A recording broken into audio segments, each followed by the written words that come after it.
Hello, I am Dr. Darnita L. Payden, and my purpose is to educate, encourage, and enlighten. Thank you so much for taking the time to stop by my channel today. I am so grateful that you are here. Today concludes my three-part series on how to be an effective listener.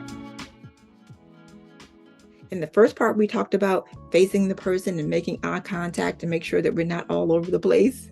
And then we talked about not interrupting. We want to be present to what the person is saying. And then we want to make sure that we don't jump to conclusions. In part two, we talked about listening without judgment. It's okay to have a solution and want to help, but we want to actively listen and hear what the person is saying. And then we want to make sure that we are not in the moment planning our next response. We want to pay attention to what they're saying and then respond appropriately. And then we want to stay focused. Again, we don't want to be this person. If the mind starts to wander, we want to bring it back to the present and what the person is saying. So today, I'll give you the three final tips that you can use so that you can be an effective listener. Watch for non-verbal cues. And that simply means, is the person standing with their arms folded, which means maybe they're frustrated or in a closed position, or are they crying, or are they smiling, or are their eyes rolling? Do they seem to be off in the distance, a furrowed brow? So look for how the person is responding as they're talking to you. You want to show that you're actively listening. And that can mean that you answer, oh, okay, I hear you. I understand. Yes. And of course, the head nod.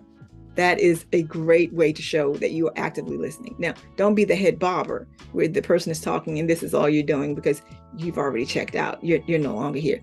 That's not what we're talking about. But it's okay to verbally respond to the person to whom you are listening.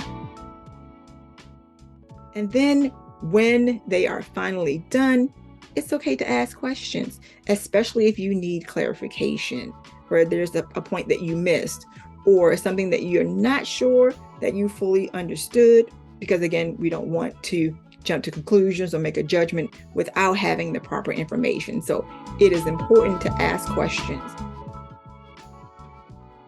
And then you just want to let the person know that you appreciate that they even took the time or thought that you were the one that they should share their issue or their problem or their concern with at that moment. So I guess a bonus point would be appreciative. Say thank you for choosing me to share your issue, problem, or concern with. And that really does bless my soul.